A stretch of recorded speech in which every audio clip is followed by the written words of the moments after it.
ଯଦି ତୁମେ ତା ସାମ୍ନାରେ ବି ଅଛ, ତୁମେ ଭୁଲ ବୋଲି ସେ ପ୍ରମାଣ କରିଦେବ।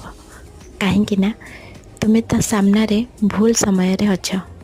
ମୁଁ ଏବେ ମୋ ଜୀବନରେ ଅନୁଭବ କରୁଛି, ଯେବେ ମୋ ଲାଇଫ୍ରେ ମୋ ପୁଅ ଆସିଲା, ୟା ପୂର୍ବରୁ ତ ଯେତେବେଳେ ଜନ୍ଦାଟିଏ ମୋତେ କାମୁଡ଼ି ଦେବେ କିମ୍ବା ପିମ୍ପୁଡ଼ିଟିଏ ମୋତେ କାମୁଡ଼ି ଦିଏ, ମୁଁ ତାକୁ ଦେଖିକି କ୍ଷମା କରିଦିଏ।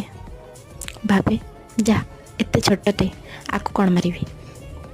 କିନ୍ତୁ ବର୍ତ୍ତମାନ ଯଦି ମୋ ପୁଅ ଶୋଇଥିବା ସମୟରେ ଗୋଟେ ଜନ୍ଦା କିମ୍ବା ଗୋଟେ ପିମ୍ପୁଡ଼ି ଯଦି ତା ଆଖପାଖରେ ଦେଖିଦେବି, ମୁଁ ହଠାତ୍ ମୋ ଭିତରେ ରାଗ ପଳାଇ ଆସେ ଆଉ ମୁଁ ତାକୁ ମାରିଦିଏ।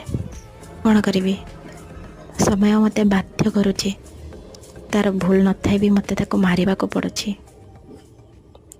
ଗୋଟେ ମା' କେବେ ବି ସହିପାରିବନି ତା ଛୁଆ ପାଖରେ ଗୋଟେ ଛୋଟିଆ ବିପଦ ବି।